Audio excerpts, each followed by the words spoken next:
Today we are going to discuss about salary, and we will cover this unit of salary in different parts. So this is the first part in which we will discuss basic elements of salary. So what is salary? So when you can say that it is chargeable under the head salary. So first of all, there must be a payer and payee, must have employer and employee or master or servant relationship. That means what? If this kind of relationship like payer and payee, or you can say that employer or employee or master or servant, if this kind of relationship exists, then you can say that it is chargeable under the head salary. Now payment must have been made by employer in such capacity. So payment must have been made by employer to employee in such capacity. So then you can say that it is chargeable under the head salary. So first of all, we will discuss certain criteria. Like first criteria is, so there must be a employer and employee relationship. A payment can be constructed as salary only if the payer is the employer and payee is the employee of the payer. Means when you can construct as a salary, when any income can be constructed or can be considered as a salary. So when there is a one person is employer, another person is employee, that is payee. So then you can say that it is considered as salary. Now criteria for employer and employee relationship. The key criteria to hold this relationship is that employee is always bound to work as per the direction and supervision of the employer. So you can say that when it is chargeable under the head salary, when any person is working under the guidance and under the direction, or you can say that under the supervision of one particular person, then person there is a relationship of employer and employee. But if one person is not working under particular person's directions or supervisions, he is working independently, then there is no employer and employee relationship. So whatever income he is generating may not be chargeable under the head salaries. So payment, next one is payment in employer's capacity. To treat any payment as a salary, it is necessary that payer, being the employer, must have made the payment in such employer's capacity. Means as an employer, he is paying some amount to employee, and this amount must be paid in the capacity of the employer only. So then only you can say that it is chargeable under the head salary. Means अगर कोई employer की capacity में employee को amount देता है, तो then you can say that it is chargeable under the head salaries. Now contract of service versus contract for service, दोनों word बहुत इंपॉर्टेंट है. आपको ये समझना पड़ेगा कि what is contract of service and what is contract for service. Now in contract of service, the employer can direct and control the duties and manners of performance of employee. Hence employer and employee relationship exist in such contract. So that means if contract of service means employer is directing, controlling the duties and manner of performance of the employee. So that is why you can say that there is an employer and employee relationship. And if there is an employer and employee relationship, then whatever income employee is getting is chargeable under the head salary. However, what is contract for of service or for service? Sorry, the contractee can simply decide and quote the object or target to be achieved, but cannot decide or direct the manner of performance. So here in contract for service, what person is doing, he is just deciding, he is just stating what you have to achieve, but he will not decide in what way you have to achieve a particular target. So then it is considered as contract for service. And if this kind of relationship exists, then it may not be considered as salary. So now next point is agent and principal. So if there is a relationship of agent and principal, can it be considered as whatever income that agent is getting from the principal, can it be considered as income from salary. So now if a person is acting as an agent for his principal, any commission or remuneration earned by the agent is not taxable under the head salaries. So this is also important for MCQ purpose also. If any, it is asked if any agent is getting any income from the principal, and if agent is working independently, if agent is getting any commission or remuneration, so then under which head it is taxable. So now different heads are given, like income under the head house property, then income from other resources, PGBP, etc. And but what should be your answer? It is not taxable under the head salaries. It can be considered as business income, it can be considered as income from other source, but it is not chargeable under the head salaries. This is because an agent is not an employee of the office principal, because agent is not employee, agent employee नहीं है principal का. So that is why whatever income that agent is getting is not chargeable under the head salaries. Now very important point, salary received by a partner from its firm shall not be taxable as salary, because there is no employer employee relationship between the firm and the partner. Such salary be taxable under the head profits and gains of business or profession. So this is also another important MCQ that can be asked in exam. Okay, if any salary received by partner from its firm shall not be taxable under as salary, because there is no employer and employee relationship does not exist. So that is why it is chargeable under the head profits and gains of business or professions. So whenever it is asked in exam, a salary received by partner from its partnership firm, whether it is in which head it is taxable, so your answer should be it must be taxable under the head profits and gains of business or professions. Now, salary received by proprietor from his proprietorship firm is not an income at all. Why? The reason is very simple. As a proprietor and proprietorship firm are the same person, and no one can earn from himself. So that is why whatever salary received by a proprietor from his proprietorship firm is not chargeable. It is not considered as income at all. Now next point, remuneration to a director. In this point, we will going to learn whether remuneration received by a director is chargeable under the head salary or not. Answer is very simple. Remuneration to director from his company can be treated as salary only if the director is employee of the company. Here this employee of the company is very important one. Otherwise the same shall not be taxable under the head income, under the head income from other source. Like one example is given, director sitting fee. Director sitting fee is taxable under the head income from other source. So this is also important MCQ. Director sitting fee is taxable under the head income from other source. So in which head director sitting fee is taxable? So your answer should be it should be taxable under the head income from other source. यानी director अगर कोई company का employee है और उसको अगर कोई salary मिलता है, then it is taxable under the head salary. But if director is not an employee of the company, and if he is giving some advices or some services is provided by a director to a company, then it can be or it may chargeable under the head income from other sources. Means यहाँ पे एक example दिया है आपको और ये ध्यान में रखना है.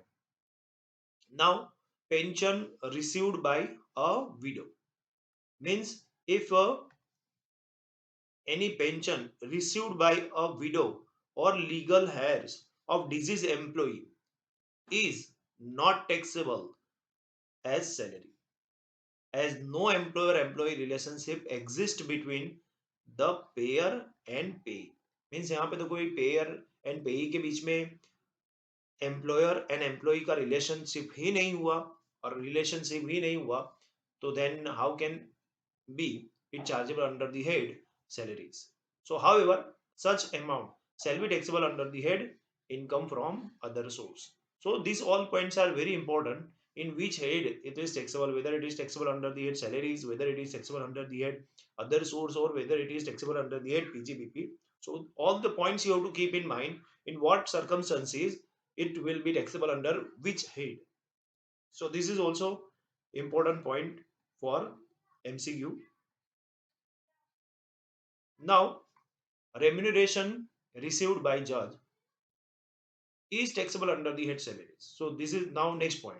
Okay, if remuneration received by judge, so it is taxable under the head salary, even though they are not having any employer, because judge do not have any employer. Concluding the above discussion, a payment received for service rendered from a person other than employer is not taxable under the head salaries, but may be taxed under the head profits and gains of business or profession, or income from other source. Now, what thing you have to remember? The simple rule you have to remember here: if anything is received from employer and there exists a relationship of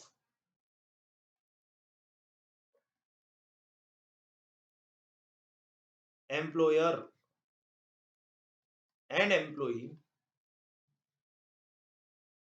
then it is taxable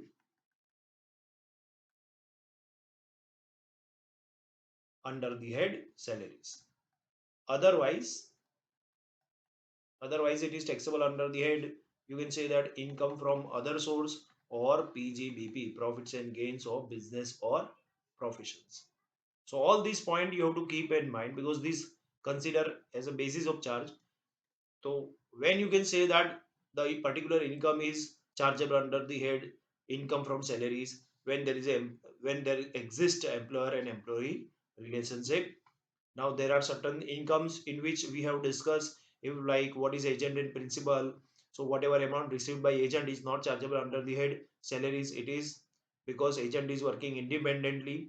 Then salary received by a partner is chargeable under the head profits and gains of business or professions. Director, remuneration to a director, if director is a employee of the company, then it is chargeable under the head salaries. Otherwise it is not chargeable under the head salaries, but it is chargeable under the head income from other source. Then pension received by widow or legal heirs is also not chargeable under the head salaries, because there does not exist any employer and employee relationship. Now next one, remuneration received by judge is also is chargeable under the head salaries, even though they are not having any employer. So now definition of salary. So what is salary? As per section 17 subsection 1 of the Income Tax Act 1961, salary include the following. So these things are included in the salary. This is very simple. Like wages is also considered as salary. Any gratuity or pension, any annuity and pension, any gratuity, any fees, commission, perquisites or profits in lieu or in addition to salary or wages, etc. That means what is uh, perquisite? Perquisite means facility, gratuity, annuity, pension. What are these? These are retirement benefit. Any advance salary received is also considered as a part of salary under section 17 subsection 1. Then any payment received in respect of a period of leave not availed by assessee, that is called leave salary, that we are going to discuss in the coming point about gratuity, pension, leave salary. All points we have to discuss in coming videos. Now the portion of annual accretion in any previous year to the balance at the credit of employee participating in recognized provident fund to the extent it is taxable. So if any contribution received by a person, employee, and as a recognized provident fund, it is also taxable. Then transferred balance in a recognized fund to the extent it is taxable.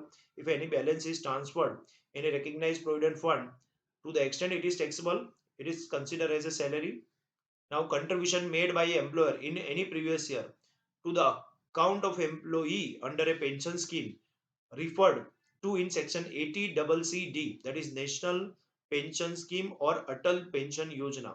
then it is also considered as salary income. So these are the different types of salary income which can be form part of section 17 subsection 1. We will discuss all things one by one. Now there are certain notes like salary and wages are identical in income tax act.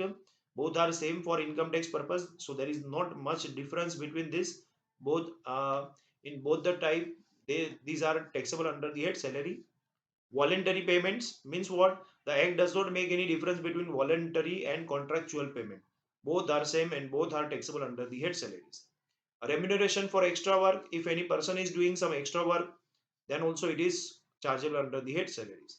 Where an employee gets extra payment for his employer in such capacity for work performed outside the duties of his office, and thus such payment shall be taxable under the head salaries. So whatever, whether you work extra, then also it is because employer is same, and why you are doing extra to earn more, and you are doing same thing under the same capacity, and there exists an employer and employee relationship, then you can say that it is chargeable under the head salaries. Then salary received from more than one source, like if an individual receives salary from more than one employer during same previous year, salary from each employer shall be accumulated and taxable under the head salaries. That means what? Here accumulated word is very important. Means if person is working at a two place, now let us say place X and place Y.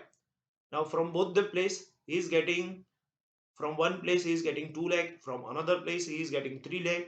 So now you have to make cumulative figure. You have to find out the cumulative figure. You have to accumulate salary of both the places. So total salary is 5 lakh.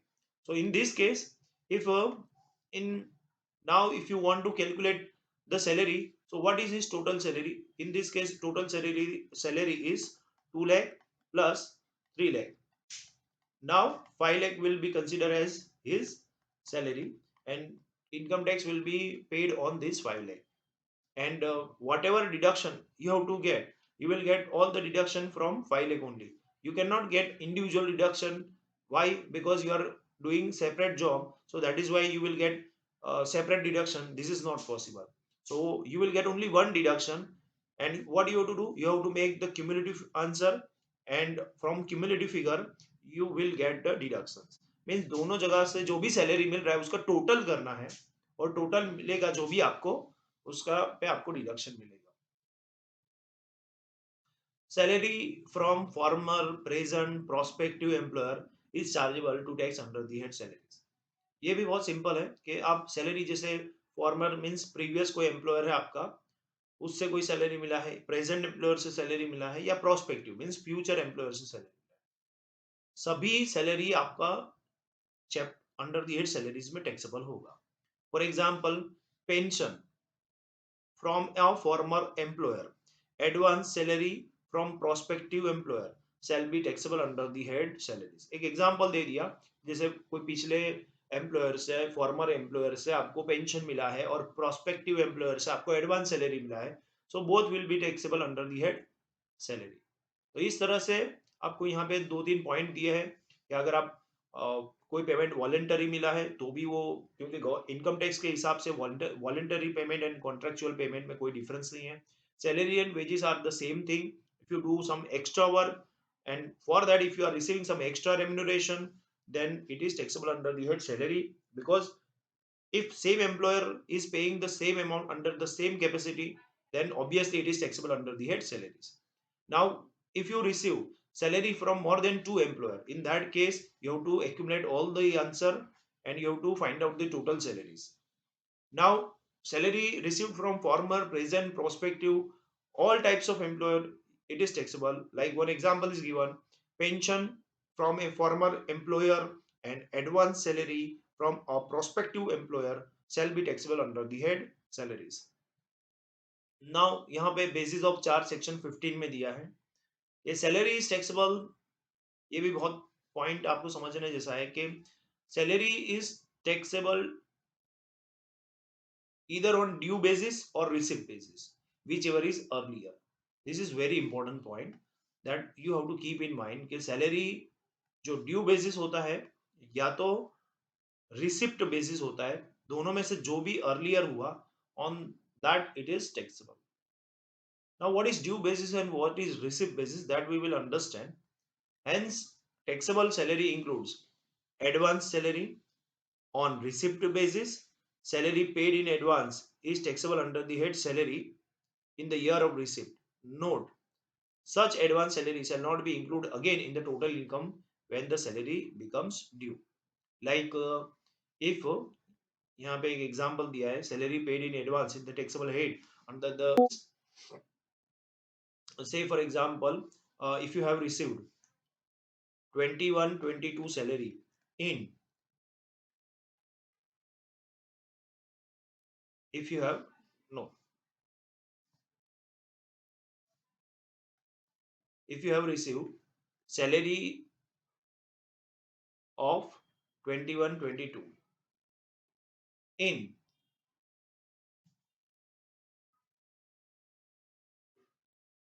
22-23,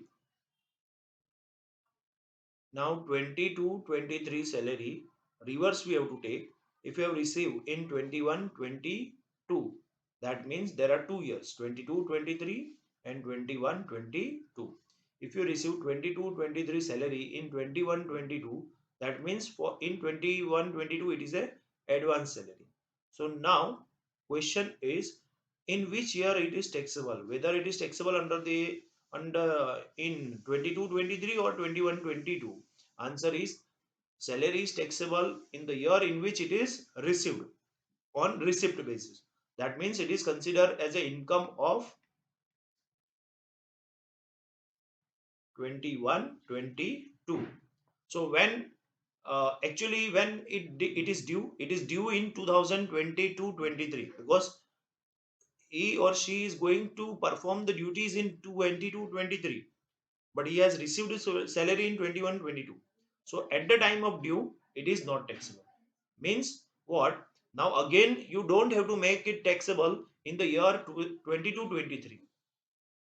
22-23 में आपको same income को दोबारा taxable नहीं करना है, because it is already taxable under the in the year 21-22 as a advance salary on the receipt basis.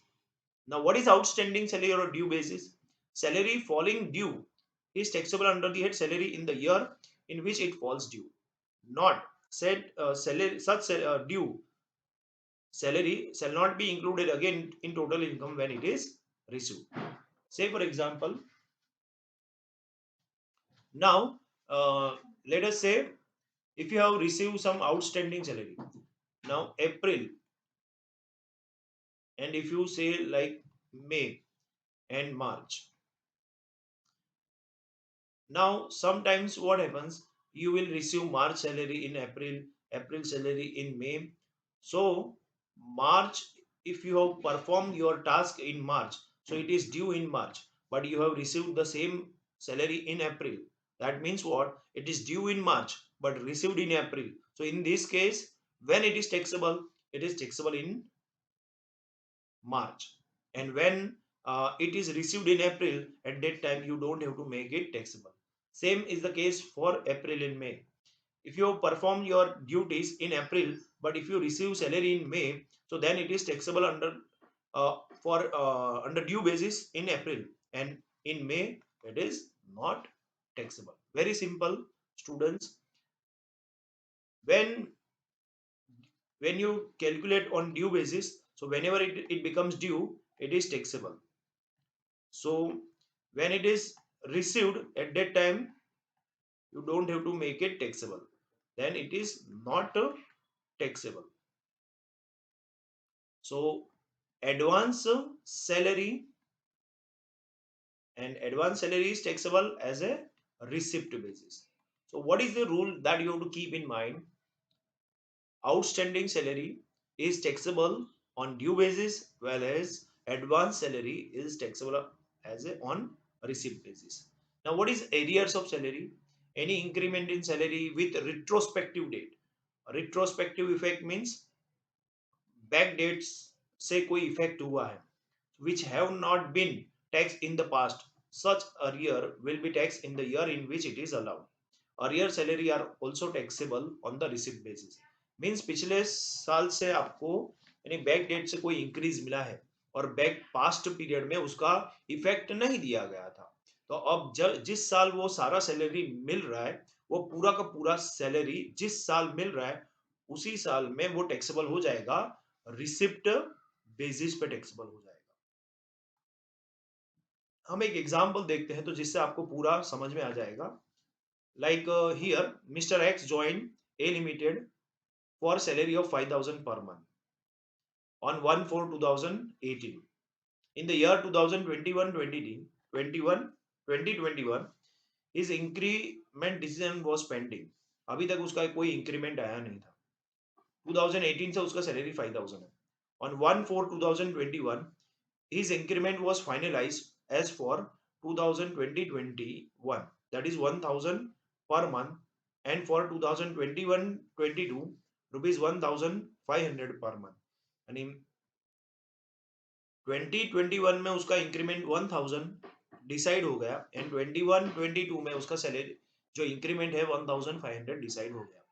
Now such arrear salary received on 5/4/2021, और ये पूरा का पूरा अरियर सैलरी आपको 5/4/2021 यानी इस प्रीवियस ईयर में मिल चुका है। Now find out the gross taxable salary for the salary of April 2022 has also been received in advance on 15th of March 2022. Now you have to find out the gross taxable salary, and gross taxable salary of which year you have to find out. So now gross taxable salary for the previous year 2021-22 shall be calculated as under, यानी पहले तो आपको ना salary for 21-22 decide करना है। कैसे? देखो 21-22 में उसका सैलरी क्या है, तो पहले तो 5,000 तो ओरिजिनल सैलरी था। 21-22 मीन्स हम करंट ईयर की बात कर रहे हैं। फिर 1,000 उसका इंक्रीज कब हुआ था? 2021 में इंक्रीज हो चुका है, ऐसा आपको बैक डेट से इंक्रीमेंट दिया है। एंड 1,500 21-22 के लिए इंक्रीज हुआ है, तो टोटल उसका 5,000 जो 18 से डिसाइड हुआ था वो उसका 2021 में 1,000 इंक्रीज हुआ था एंड 21-22 में 1,500 का इंक्रीज हुआ था। तो टोटल उसका अभी 21-22 में सैलरी क्या हुआ? 5,000 प्लस 1,000 प्लस 1,500 इंटू 12 मीन्स 90,000। अब अरियर सैलरी फॉर 2021, जो सैलरी उसको मिला 2021 का, बट मिला उसको यहाँ पे ये था 20-21 का सैलरी, तो वो कितना था जो नहीं मिला था 20-21 में? तो 1,000 इंटू 12, तो ये आ गया आपका 12,000। और एडवांस सैलरी फॉर अप्रैल, और अप्रैल का सैलरी जो 22 का, क्योंकि आपका ईयर खत्म होता है 1 अप्रैल 21 से लेके 31 मार्च 2022, बट आपको 1 अप्रैल 22 का सैलरी जो है अप्रैल का सैलरी है वो यहाँ पे मार्च में मिल गया। तो अब अप्रैल का सैलरी कितना? तो 5,000 तो पहले ही से ही था, 1,021 में डिसाइड हुआ था इंक्रीज, और 1,500 टोटल कहाँ पे डिसाइड हुआ था? 21-22 में। तो कितना टोटल सैलरी हुआ उसका? 7,500, और यहाँ पे इसलिए अप्रैल का सैलरी 7,500 लिखा है। तो 21-22 का ग्रॉस टैक्सेबल सैलरी यानी ग्रॉस टोटल सैलरी कितना हुआ? 1,09,500। वंस अगेन अगर आपको समझना है तो यहाँ पे बहुत इजी वे में मैं आपको बता सकता हूँ कि उसका पहले जो सैलरी था वो 5,000 था। 2021 के लिए उसका सैलरी 1,000 इंक्रीज होके 1,000 इंक्रीज हुआ था, तो वो जो पहले मिला नहीं था अब मिल रहा है, तो ये 1,000 इंक्रीज आपको दिखाना है। और 21-22 में 1,500 इंक्रीज हुआ था, और 1,000 तो पहले ही इंक्रीज हो चुका था, तो टोटल 21-22 में 2,500 का इंक्रीज हो गया। इसलिए हमने 2021-22 में सैलरी कितना बताया? 5,000 प्लस 1,000 जो प्रीवियस ईयर का इंक्रीज था, और करंट ईयर का इंक्रीज 1,500 था, तीनों को मिला के जो सैलरी आया 7,006 प्लस 7,500 इंटू 12 कर दिया, तो वी विल गेट 90,000। और same way arrears of salary जो 20-21 का एक अरियर्स ऑफ सैलरी था जो इसी साल मिल गया, और एडवांस सैलरी आपका हो गया 7,500। टोटल करोगे तो 1,09,500 आ जाएगा। Very important sum and can be asked in MCQ also. If you any doubt please make write down in comment box. आज ये इस वीडियो में हम इतना ही सीखेंगे। आगे हम सीखेंगे computation of salary. We will see computation of salary at glance. We will also see the different types of retirement benefit and etc. और आप अगर इसमें कुछ भी समझ में नहीं आया है तो आप कमेंट बॉक्स में लिख सकते हो। मेरे चैनल को लाइक कीजिए, शेयर कीजिए एंड सब्सक्राइब कीजिए so that and share to your friends so more and more students get benefited from these videos.